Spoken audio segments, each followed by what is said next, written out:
My Lord and my God, I firmly believe that you are here, that you see me, that you hear me. I adore you with profound reverence. I ask your pardon for my sins and grace to make this time of prayer fruitful. My Immaculate Mother, Saint Joseph, my Father and Lord, my guardian angel, intercede for me. Jesus, so often we like to think of you as being friendly, welcoming, merciful, the the most joyful and the most inspiring of all figures that ever walked the face of the earth. And you really are. You really are, Jesus. You are the best friend. You are the most inspiring leader. You are the most merciful God. But you also could be stern at times. You could even get scary.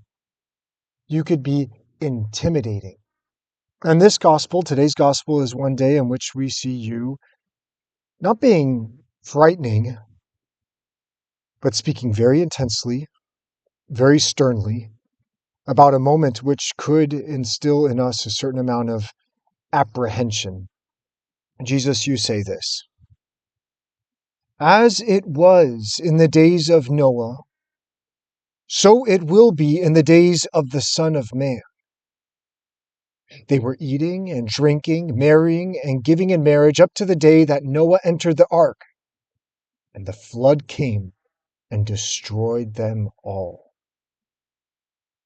Jesus, we think back to Genesis, to the story of Noah, that the all of humanity had become so evil, so corrupt, so violent, so wicked, that you were considering destroying all of earth and starting over. And in fact, that's what you decide to do. But there was one righteous man, Noah, and his family, and you spared them. You instructed him to build an ark and to take on all the animals of the earth, so that all that was good might be saved, spared, and continued on, while you wiped clean all the wickedness of mankind. Jesus, you continue. Similarly, as it was in the days of Lot, they were eating, drinking, buying, selling, planting, building. On the day when Lot left Sodom, fire and brimstone rained from the sky to destroy them all. Now, I think most of us praying right now, Jesus talking to you, we all know that when you say the people of Sodom and Gomorrah were drinking, buying, selling, planting, and building, we know that's not all they were doing.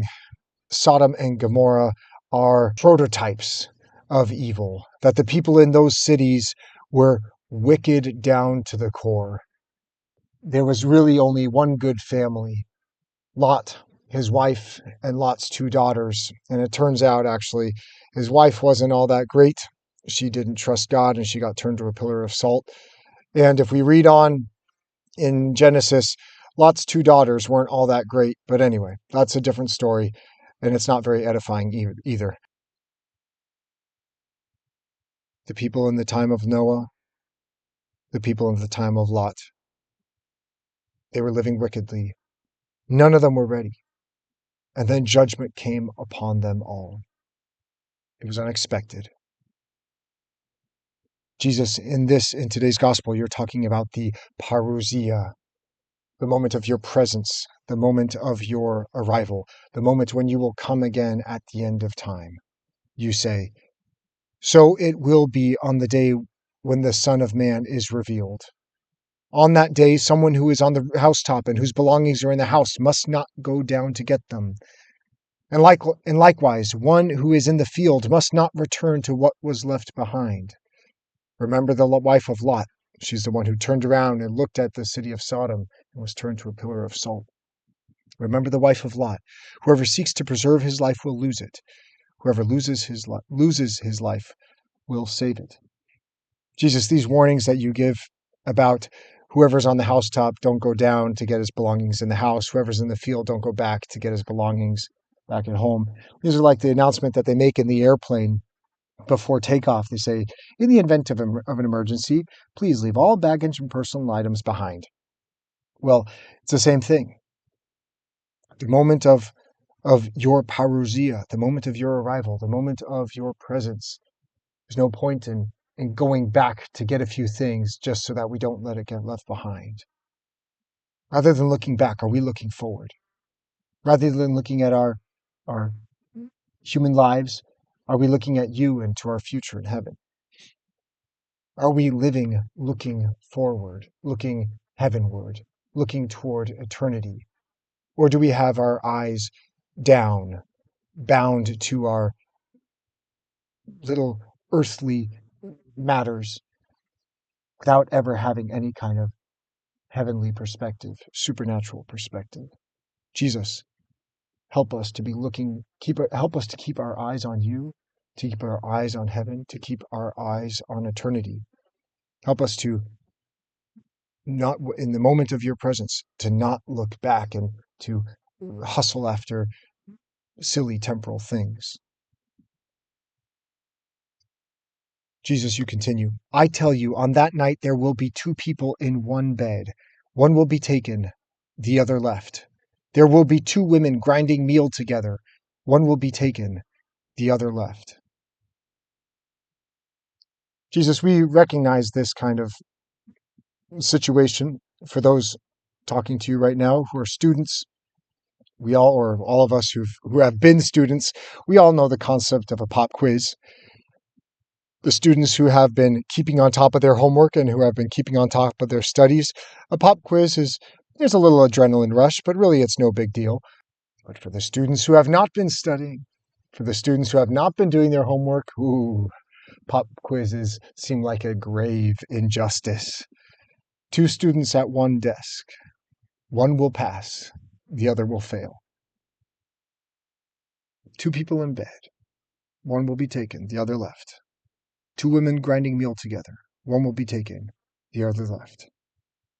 Jesus, the moment of your parousia, at the moment when you come, at the moment when you arrive, will we be ready? Maybe our neighbor will be, and maybe we won't. Or maybe we will be ready, and our neighbor will not. Jesus, we want to be ready for when you come. Then Jesus' disciples said to him in reply, Where, Lord? Lord, the disciples are now interested not so much in when the parousia, when your second coming will be, but where it will happen. Jesus, you do not give them a straight answer. You answer them almost as if in a proverb, in a very enigmatic, eerie proverb at that. Where the body is, there also the vultures will gather. The scene of death is obvious to everyone, even from far away. They can see the vultures circling. They can see the vultures dropping. And if they come close enough, they will see the vultures tearing away at their lunch. The location of the parousia will be obvious, even from far away. And it might not be all that pleasant to see what the parousia means to people who were not prepared. But for those of us who by your grace are prepared for your parousia, Jesus, your arrival will be the arrival not of an intimidating judge, not a moment of terror. Rather, it will be the great family reunion, the surprise birthday, the arrival of a best friend. It'll be a very happy moment. We're going to finish this time of prayer with a selection from the prayer of the acceptance of death. We ask you, Lord, to prepare us for that unknown moment of your arrival, either the end of time or our own personal death. We pray, O Lord, happily will I die at the moment, in the place, and in the way that you want. And until that day, I will make the most of the days of life that remain in order to fight against my defects and grow in your love, to break the bonds that tie my heart to creatures, and to prepare my soul to appear in your presence. Jesus, help us to live every moment as if our last. Help us to live always ready for the moment that you will come or that we will appear before you. I thank you, my God, for the good resolutions, affections, and inspirations that you have communicated to me in this meditation. I ask your help to put them into effect. My Immaculate Mother, Saint Joseph, my Father and Lord, my guardian angel, intercede for me.